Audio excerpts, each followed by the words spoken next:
Betulkah ada peguam yang menuntut untuk Anwar Ibrahim dilucutkan kelayakan sebagai Perdana Menteri dan Ahli Parlimen Tambun?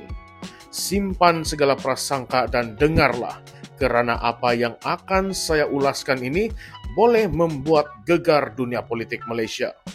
Bayangkan, seorang bekas menteri P. Waitha Morty muncul satu hari dan tiba-tiba memfailkan saman yang boleh menggugat kedudukan Anwar Ibrahim yang kini memegang jawatan tertinggi negara. Kenapa? Kerana satu soal dokumen, perintah pengampunan, dikatakan tidak jelas menamatkan larangan beliau bertanding selama 5 tahun. Hebat kan? Tetapi semua ini masih perlu untuk dibuktikan di mahkamah. Baiklah semua, salam sejahtera dan selamat datang sekali lagi ke channel ini Currents via MY.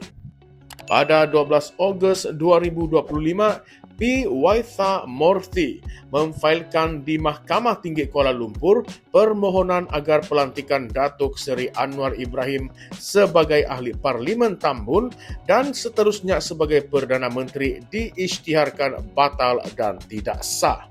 Semua kerana, katanya, pengampunan diraja yang diterima Anwar pada 16 Mei 2018 tidak menyatakan secara jelas bahawa larangan kelayakan 5 tahun telah ditiadakan. Cuba kita fikirkan, 5 tahun larangan itu penting dalam perlembagaan. Perkara 48-1-I menetapkan seseorang kehilangan kelayakan bertanding jika disabit hukuman penjara lebih dari setahun. Waitha berhujah bahawa Anwar disabit dan dipenjara, lalu menerima pengampunan, tetapi pengampunan itu tidak menyatakan pengecualian 5 tahun itu dibatalkan. Malah perkara 48-3 menegaskan larangan itu terus berjalan selepas pengampunan selama tempoh 5 tahun. Jadi, menurut hujah Waitha, Anwar masih dalam tempoh larangan ketika PRU 2022, bermakna beliau tidak sepatutnya dicalonkan atau dibenarkan bertanding, apatah lagi menang dan kemudian dinaikkan sebagai Perdana Menteri. Jangan terkejut bila anda dengar heboh-hebohnya dia jadi PM, tetapi mungkin secara teknikal tidak patut. Kalau kamu rasa ini semua sudah cukup kontroversi, tunggu dulu. Ini baru permulaan. Mari kita ulaskan lebih lanjut. Waitha berkata, ini adalah sebagai kepentingan awam dan bukan untuk kepentingan parti, bukan juga untuk hasutan, tetapi katanya demi kedaulatan undang-undang dan perlembagaan serta untuk integriti demokrasi berparlimen Malaysia. Emosi? Cayalah. Rasa macam jutaan rakyat dipertikai sah. Mana hasil PRU 2022 itu? Sedangkan Anwar di pihak lain dalam kenyataannya pada 2018 semasa keluar penjara memberi penjelasan bahawa pengampunan ini lengkap dan tidak bersyarat. Keseluruhan sabitan dihapuskan secara automatik. Beliau juga menyatakan ia berdasarkan konspirasi yang cuba menjatuhkan karier politiknya. Faham atau tidak? Dua versi, satu versi konspirasi, yang satu lagi versi teknikal perlembagaan. Adakah mana-mana mahkamah pernah benarkan kes yang serupa? Coba kita ingat kembali. Jawapannya memang pernah. Seorang pengundi pernah fail saman mempersoalkan kelayakan Anwar untuk bertanding dalam PRK Port Dickson pada tahun 2018. Tetapi kenapa mahkamah menolaknya? Sebab pengampunan diraja dianggap cukup dan larangan 5 tahun tidak wujud pada masa itu.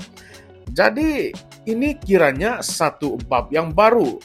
Adakah mahkamah akan ulang keputusan yang sama ataupun kali ini lain pula ceritanya? Bayangkan ketegangan. Keputusan ini boleh tentukan sama ada Anwar kekal sah atau retroaktif batal. Ini jadi hangat bukan sahaja dalam kalangan peguam tetapi juga dikaitkan dengan kestabilan politik semasa.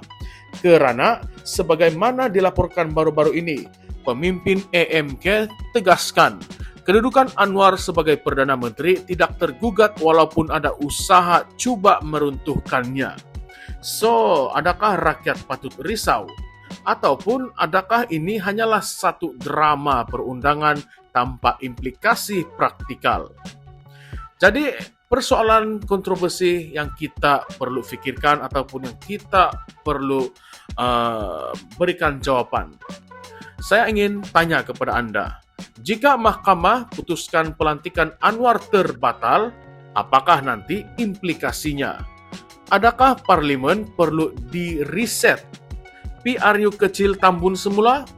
Perdana Menteri baru dilantik? Adakah ini juga boleh dikira sebagai usaha menggulingkan kerajaan melalui mahkamah?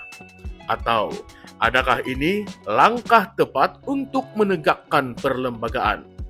Saya ingin tahu apa pandangan Anda. Coba jawab di ruangan komen nanti. Sebab saya ingin tengok siapa yang setuju ataupun tidak setuju. Adakah Anda yakin ini adalah langkah patriotik ataupun sabotaj politik? Mari kita teruskan ulasan kita. Isu ini seolah-olah kita menyusun puzzle. P. Waitha Murthy, bekas Menteri dalam Kerajaan Mahathir dari tahun 2018 hinggalah tahun 2020, tiba-tiba tampil sebagai penjaga moral perlembagaan. Logik atau tidak? Dari Kabinet PH ke Mahkamah, membawa cerita. Semuanya berpotensi menjadi titik tolak perlembagaan Malaysia. Tetapi ini lebih daripada kes perundangan. Ini adalah tentang prinsip, emosi dan juga masa depan demokrasi. Adakah penentu boleh dipilih atau dinilai semula? Nafas panjang dan pantau perkembangan. Mahkamah mungkin panggil dalam minggu ataupun bulan hadapan. Dan jangan risau, kami janji kita akan update Anda bila keputusan dibuat. Akhirnya, Anda rasa apa? Adakah ini bab yang menjemput krisis konstitusi ataupun satu tindakan berani demi keadilan? Apa-apapun tetap dengar isyarat dari mahkamah dan jangan kita lepaskan cerita ini. Anda fikir ini sudah habis? Tunggu dulu. Bayangkan kalau Anwar benar-benar ditamatkan jawatan secara retrospektif. Malaysia confirm gegar. Jadi, subscribe dulu untuk mengikuti update eksklusif, kongsi dengan rakan-rakan Anda dan jangan lupa, ini baru permulaan saga terbesar Malaysia. Anda sudah tentu tidak mahu terlepas bab yang seterusnya. Baiklah sahabat-sahabat, sampai sini sahaja ulasan kita pada video kali ini. Salam sejahtera, salam perjuangan dan salam reformasi. Kita jumpa lagi di video yang seterusnya, ulasan isu panas yang seterusnya. Sekian saja, terima kasih.